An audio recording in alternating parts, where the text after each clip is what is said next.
Əlbəttə, hər görüşün bir cür mənası olur. Mən belə görüşlərə bir başqa cür baxıram. Bu, onun üçün deyil ki, aktyor evində belə bir təntənəli səhnə tərtibatı, belə bir gözəl insanlar, sənətkarların iştirakı ilə, tamaşaçıların, dostların iştirakı ilə görüş keçirdəsən, onunla qürrələnəsən. Mən elə bilirəm ki, belə görüşlər onun üçündür ki, biz tamaşaçı nəfəsini daha yaxından duyaq və hiss eləyək ki, bundan sonra, bu gündən sonra biz necə işləməliyik. Amma belədir də, bayaq dediyim şeir Bəxtiyar Vahabzadənindir, Yaşdan Gileyliyəm adlanır.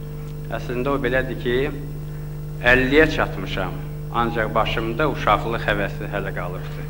Mən həmişə onu özümə aid olanda tətbiq edirəm ki, vaxt 40-ı ötmüşəm. Deməli, bu sirri sizə bildirdim ki, mənim yaşım 40-ı ötüb, 40 illikdir, 50-yə çatmayıb, deməli, hələ yoxsa elə olduğu kimi o misranı deyərdim.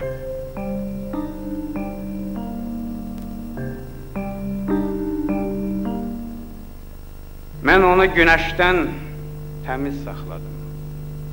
Canımdan, gözümdən əziz saxladım. Bu kiçik qəlbimdə dəniz saxladım. Bir xilqət görmədi, pünhan gətirdim.